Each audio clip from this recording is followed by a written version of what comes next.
Lemesevski. Thanks for being here for my talk on Money Native 101.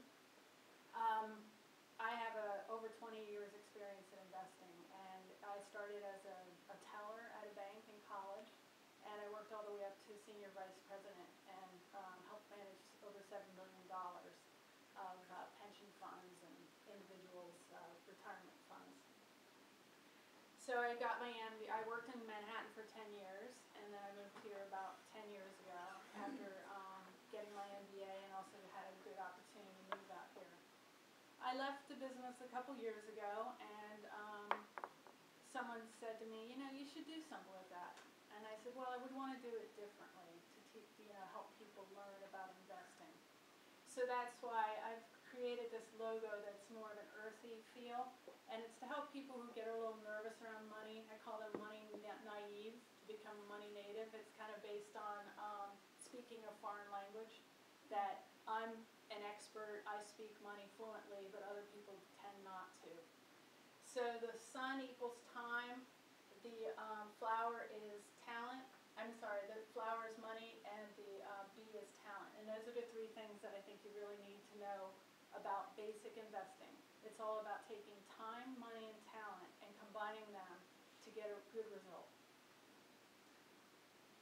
So one of the first things I want to do is just do me a favor. Close your eyes for a second. This is part of my workshop. Take a deep breath and sigh it out. Now I want you to open your eyes, and I want you to think about, how do you feel inside? Notice your breathing, and notice the room you're in. Do you notice that it's cold? What's the lighting like? What's the energy like?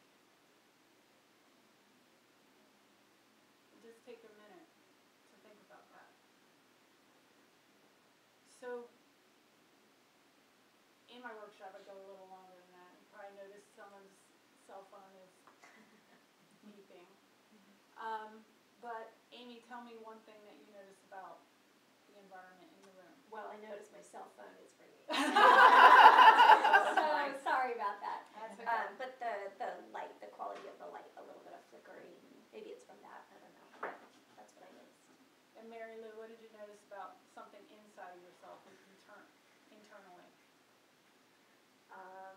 That I didn't to go and close my eyes and to breathe it off. It's not something I'd expect at a money workshop. Exactly.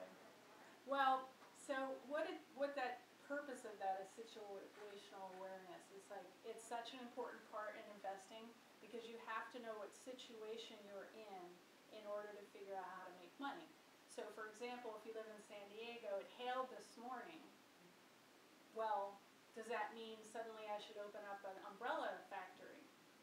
Well, not unless they expect the forecast in the future to be hail every day, right? Because in San Diego, we know that it has been sunny, in the past for X number of days a year. So you have to think about that. Okay, is this an opportunity? Have things changed permanently? Or is this just something that happened one-off? So one of the first things we do is talk about, this is kind of how you'd like your life to look. These are the 6 parts of your life that I've identified. It's health, and that's what I consider most important. Your relationships, making money, managing money, spiritual, and sexual. And how do we integrate all of these from what most of our lives usually look like? It's just kind of segmented. So I would, sometimes I know for me, I spent so much time making money that I kind of denied my health a little bit. And so then when I left the industry, I had to take care of losing weight, make sure my cholesterol was down.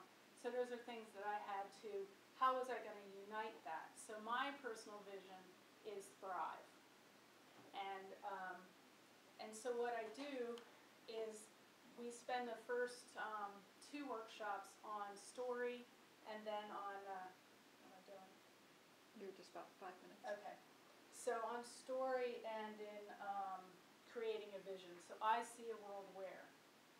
And this is like, where do you want to be? And why I think this is important is going back to here is how do you whittle your world down into a manageable size?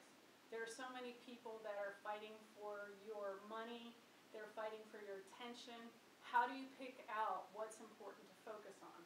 And I think it's vision. So we work on that, and then we work on how do you figure out opportunities. And this is where I'm really strong at. You want to take the assets in your life and grow them. And the very first thing, the way I do it, is it's us first.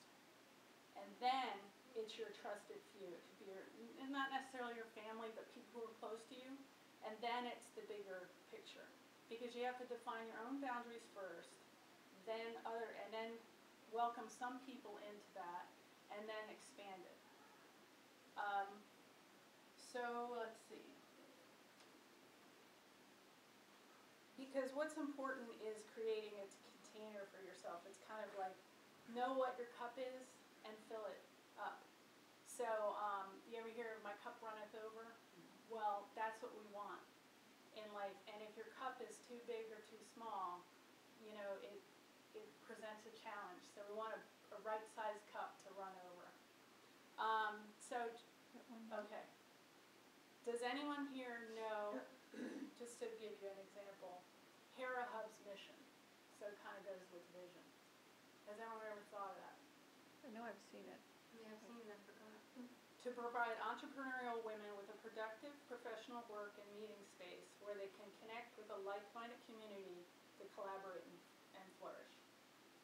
So if we each had something like this, a vision or a mission, you kind of would know what if Felina got an opportunity, quote unquote opportunity, if a man came and said, hey, I want to join Hera Hub, would Felina see that as an opportunity, do you think? No. Right. So this is just an easy example to show you how we would work with vision and mission to make your life a little simpler. And like I said, whittle it down to a manageable size. Great. Thank you. Thank you, Liz.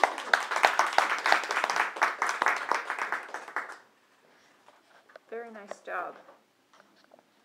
So let's take a